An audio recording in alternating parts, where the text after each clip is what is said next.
Hoy en día, no verás nada como los antiguos sideshows de circo que alguna vez impactaron al mundo.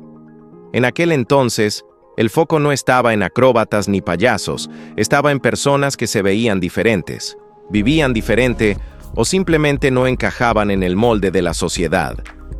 Desde mujeres barbudas y hombres tatuados hasta gigantes, gemelos unidos y los llamados eslabones perdidos, estos eran los rostros que llenaban las carpas. En el video de hoy, vamos a ver a los 15 freaks de circo prohibidos de la historia de los sideshows. Así que, comencemos con número 15, Máximo y Bartola. Estos dos hermanos de El Salvador nacieron en la década de 1840 con microcefalia. En términos simples, cabezas anormalmente pequeñas que causan problemas de desarrollo. Los promotores convirtieron su condición en mitología, anunciándolos como los últimos aztecas.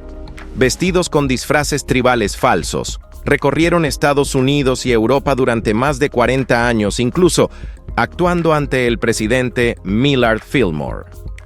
Médicos en Boston los estudiaron, escribiendo cruelmente que eran inteligentes para la raza canina. Detrás del espectáculo había tragedia. Sus padres fueron engañados por un empresario llamado Morris, quien prometió atención médica, pero en su lugar vendió a los niños a contratos de sideshow. Con el tiempo, fueron comprados y revendidos, pasando de una exhibición a otra. En 1867, fueron casados por publicidad, aunque anteriormente habían sido anunciados como hermanos. Máximo murió en 1913, y Bartola desapareció de los registros poco después. Pasaron sus vidas atrapados en la invención, no en la identidad, prueba de que las historias más crueles no son las que se escriben, sino las que se representan. Número 14. El eslabón perdido de Darwin Krauw Farini, nacida en Laos, fue presentada como prueba viviente de la teoría de la evolución de Darwin, un supuesto eslabón perdido entre el hombre y el mono. Su cuerpo estaba cubierto de vello fino, sus labios eran gruesos, su rostro ligeramente protruyente, y los promotores afirmaban que aún tenía cola. En 1883, con solo 7 años, fue exhibida en el Westminster Aquarium de Londres. Las multitudes acudieron, en parte por curiosidad, en parte por morbo. La Inglaterra victoriana amaba su mezcla de ciencia y pecado, y Krauw se convirtió en el centro de todo. Ese mismo año, fue presentada ante académicos en el Trinity College de Dublín, donde fue examinada como si fuera un espécimen. Pero Krauw desafió sus expectativas. En su adolescencia, hablaba 5 idiomas, leía vorazmente y tocaba el piano con belleza. Trabajó con Barnum and Bailey y los hermanos Ringling hasta su muerte en 1926 por influenza. Puede que la llamaran medio humana, pero vivió de forma mucho más humana que la mayoría de quienes la juzgaron. Número 13. La artista del retrato. Sarah Biffin nació en 1784 sin brazos y con solo piernas vestigiales, pero nada en su vida fue pequeño. A los 8 años, se había enseñado a coser sola. A los 12, escribía su nombre perfectamente usando la boca. A los 13, se unió a una feria ambulante bajo el empresario Emmanuel Dux, demostrando tareas diarias ante multitudes curiosas. Eso cambió cuando descubrió la pintura. Usando un pincel atado a su hombro y guiado por la boca, Sarah comenzó a producir retratos asombrosos. Su talento llamó la atención del conde de Morton, quien encargó una pintura y patrocinó su formación con William Craig, pintor oficial de la reina Charlotte. A los 29 años, dejó la feria y abrió un estudio en Londres. Su obra ganó medallas de la Sociedad de las Artes y pintó al rey Jorge IV, Guillermo IV y a la propia reina Victoria. Hoy, su arte cuelga en la Galería Nacional de Retratos, prueba de que el genio no proviene de la forma, sino de la voluntad. Número 12. Hop el chico rana. Samuel Parks nació en 1874 con osteogénesis imperfecta, lo que hace que los huesos sean tan frágiles que pueden romperse con un simple toque. Su versión era grave. Sus brazos y piernas se torcieron en formas deformes, rompiéndose incontables veces a lo largo de su vida. En la Feria Mundial de Chicago de 1893 fue exhibido por primera vez como una curiosidad médica. Poco después se unió al circuito circense, actuando por toda América para mantener a su familia en dificultades. Su acto era simple pero inolvidable. Se arrastraba en 4 extremidades, imitando a una rana, con sus miembros delgados y torcidos haciendo la ilusión inquietantemente convincente. Los carteles lo llamaban el hombre que parece una rana toro con cabeza humana. Parks se casó 2 veces. Su primera esposa murió en el parto, al igual que su segundo hijo, mientras que su hijo sobrevivió sin la condición. Más tarde, se casó con una artista de sideshow conocida como la Enana de Connecticut. Juntos, giraron como la pareja más extraña del mundo. Samuel. Parks murió en 1923 a los 49 años, extraño, valiente e inolvidable. Número 11. La chica cocodrilo. Esther Blackmon, nacida Esther Parnell en 1926 en Kenley, vivía con ictiosis, una rara condición de la piel que la dejó sin cabello, seca y cubierta de escamas. El mundo la llamó la chica cocodrilo.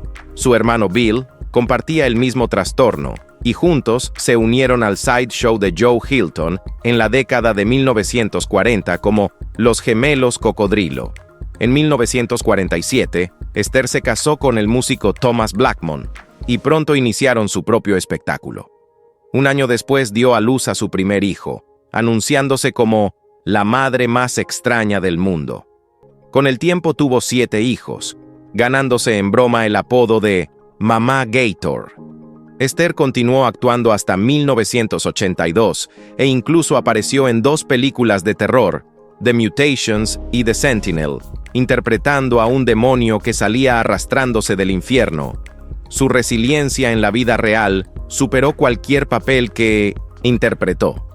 Debajo de los carteles, no era un monstruo, era una mujer que construyó una vida bajo sus propios términos, convirtiendo su diferencia en fortaleza y legado. Número 10. El hombre elefante. La historia de Joseph Merrick no es una de monstruosidad, es una de resistencia. Nacido en 1862 en Leicester, Inglaterra, el cuerpo de Merrick se torció y creció de formas que desafiaban la comprensión. Tumores, deformidades óseas y piel engrosada lo volvieron casi irreconocible. La gente pagaba por verlo porque no podía creer que fuera real.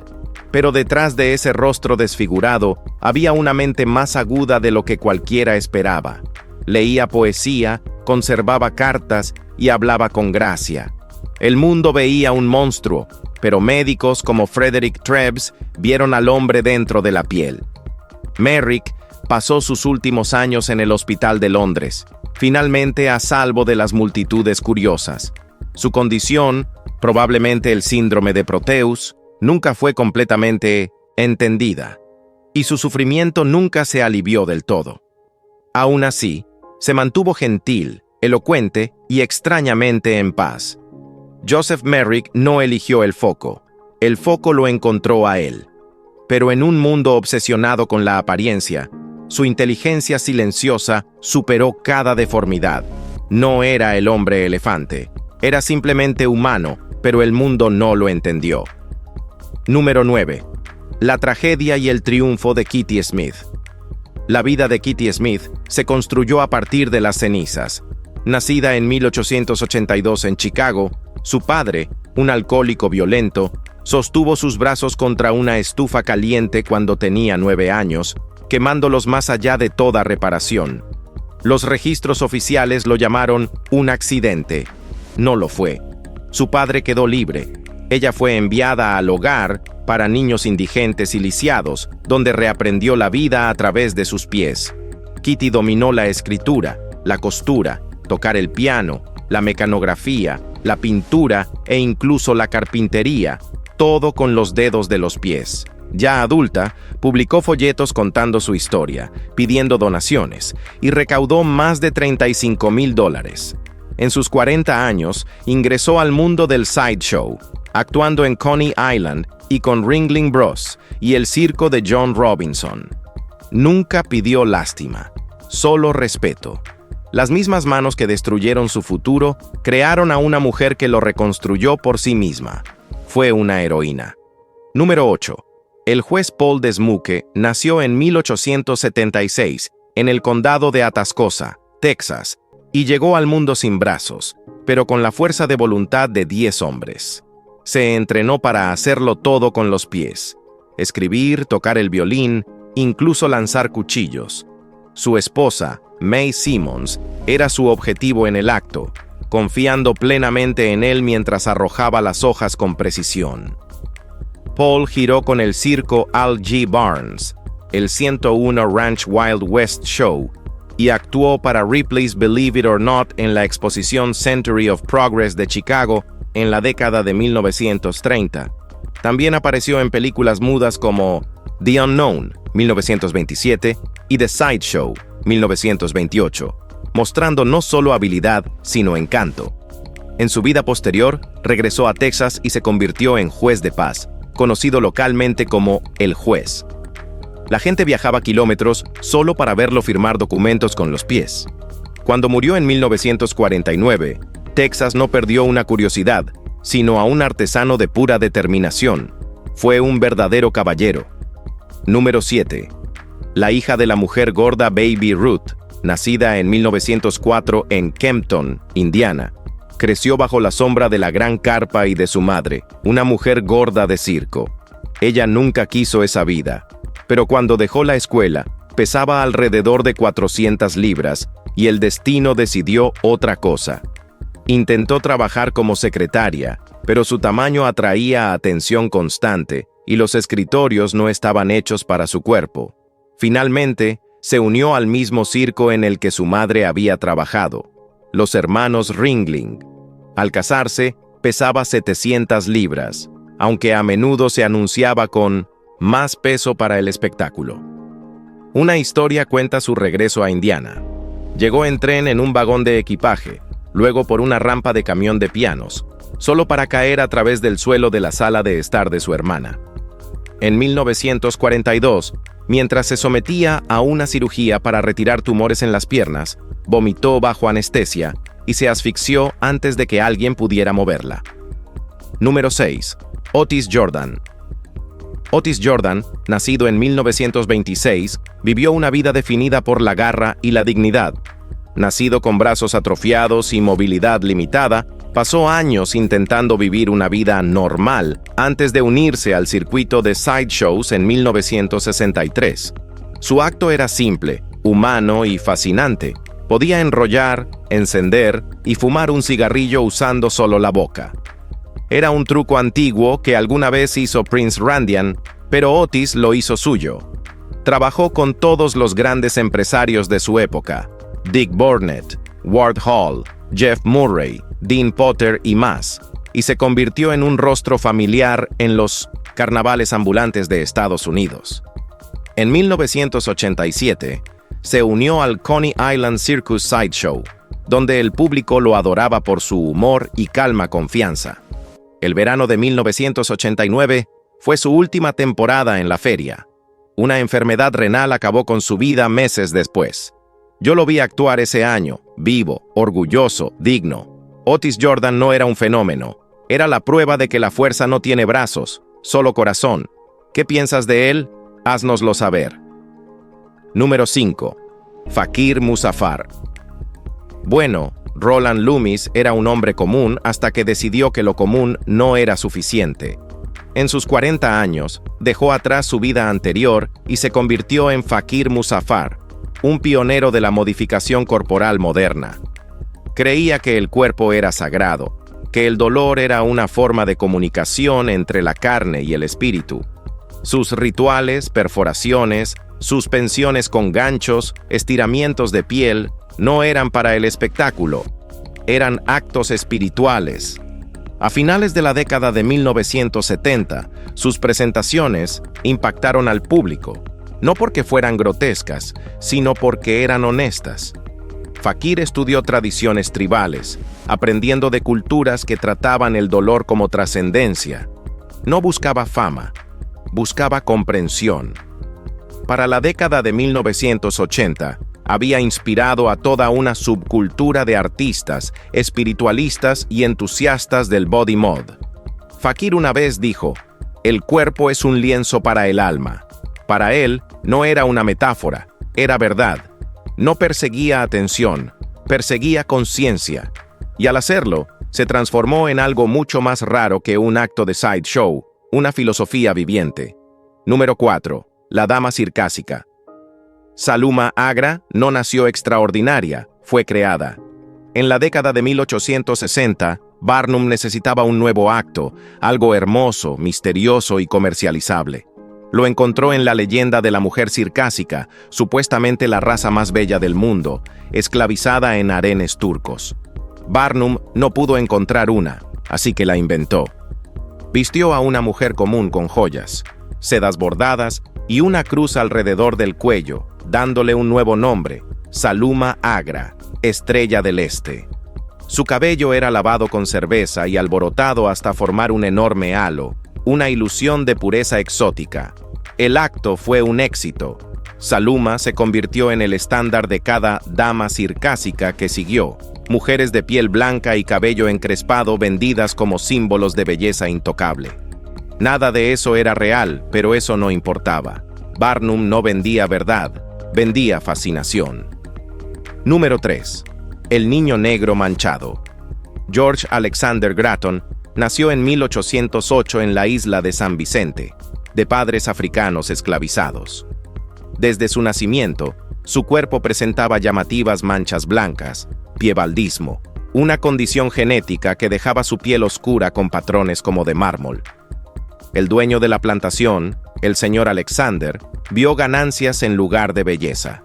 El niño fue entregado al capataz, el señor Gratton, quien lo vendió a empresarios de 1960 espectáculos cuando George apenas tenía un año. Recorrió el Caribe antes de ser llevado a Inglaterra y vendido al exhibidor señor Richardson por 1,000 guineas, alrededor de $130,000 hoy. Richardson, inusualmente amable para el oficio, trató a George como a un hijo. El público lo llamaba el hermoso niño negro manchado.